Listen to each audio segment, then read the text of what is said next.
Florida Senator Kelly Stargell, also my mother, brought up a car crash in her farewell speech to the Florida Senate, and I wanted to tell my side of that car crash. I was 14 when my mom first decided to take my dad's seat in the Florida House. That same year, I was in a very, very bad car crash. I was stuck in a wheelchair for the majority of my 8th grade year. One of my legs was broken in multiple places, and the other one was severely sprained.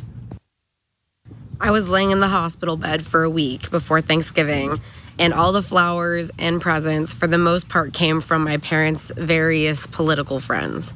Some of them even said to Judge Stargell or to Representative Stargell's daughter. The article that posted about my car crash said Polk Judge's daughter in serious car crash. Because at the end of the day, my car crash still somehow revolved around my parents. Wow. So there you have Hannah Stargell, and as she pointed out, she's the daughter of congressional candidate in Florida State Senate currently, Kelly Stargell. And it was this serious car accident that she was talking about. She was in and consistently wrapped up with her mother and her political ambitions, using her to an extent. Here's a picture of her mom, Kelly, that she was describing there, doing her political thing, looking for a congressional seat. And they're very, obviously this relationship is very strained and she doesn't want her mother winning any more political offices. But there was some more truth that she pointed out behind this accident and that traumatized her. Let's watch more. It struck a nerve with me that my mom brought that up in her farewell speech just because she wasn't really there to take care of me with my car crash. She talked about how that really negatively affected her not being able to be there for the family, but she then continued to run for the next 14 years. My family even told me that I was milking it because they would see me jumping around my sprained ankle to get things around my house when no one would help me. The kicker was there was a settlement from this car crash, and the majority of it went to sending me to a troubled teen facility in Texas. So they used my money to traumatize me more. So I think she's broken down the reasons why she's against her mom. Let's go to details of what she's been saying. Because Hannah Stargell, she's on TikTok doing this as well. She began this series on May 22nd with a TikTok that was captioned, "Do not vote for the worst mom ever." Oh. In it, she attacked Senator Stargell for voting for Florida's 15-week abortion ban and sponsoring legislation prohibiting transgender females from participating in women's sports. Standard. This is the second time one of the elder Stargell daughters has publicly denounced their mother's trans exclusionary sports bill. So it's not just her. Is this really somebody you want in DC, passing laws for you and your children, telling you what to do with your body? She said in the TikTok, first reported on by Florida Politics. She told the outlet that her mother announcing a run for Florida's 15th congressional district inspired her to speak out. Hannah's TikTok mostly focuses on her mother, from whom she's reportedly been estranged from since the trans exclusionary sports bill. She described her mother as a horrible person who puts politics before everything else, including her children. This is the same woman who wouldn't feed me if I didn't go to church on Sunday, is what she said. Hannah has continued blasting her mother in TikToks that have cumulatively been viewed nearly 250,000 times. More of this, she called her mother's candidacy for Congress a shock and claimed that she promised the family for many years that she would leave politics. Also, Hannah said that her mother's bill banning transgender women from competing in sports felt like a personal attack.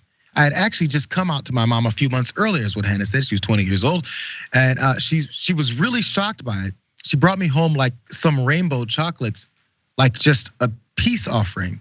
And then fast forward 3 months. So it seems she didn't really want to have much to say or do about this outside of it damaging her political ambitions, rather than accepting and knowing who her daughter is. So a few points. The first is, this is a positive, and I know that there are many negatives with like Twitter and social media and what have you, but one of the positives is seeing the Claudia Conways and in this instance, and even seeing political ads against Paul Gosar, where the families will speak up against this person and warn the masses within the district how dangerous they are. Seeing these TikToks infuriates me because I was fortunate enough to have two very loving parents. I can't imagine, because of what I went through earlier on in my life, if I did not have that support, what would have happened. The best thing that we can do is try to support her, because it seems like she has been outcast from her immediate family. She would, and I'm not sure if you brought it up, but she also said in one of her TikToks that they would, because she was unsure about the church, and then it was very clear that she left the church. They were a very go and eat out family. The pantry was empty. So she said she felt like she was starved because they left her intentionally at home because she decided that the church wasn't for her. These are not supportive people. And unfortunately, when I've had discussions with family members and friends about the past few weeks, and some have said, God forbid, but what if something terrible happened to a Republican politician's child? Would they enact a law to prevent something like that from happening again? And my immediate reaction is no. I don't think they would, because everything for them revolves around their political career. Literally everything. And we are seeing countless examples over and over again about how they will put their career over everything else, including their own family. Yeah, the children are there as props and pawns to continue to push that political career.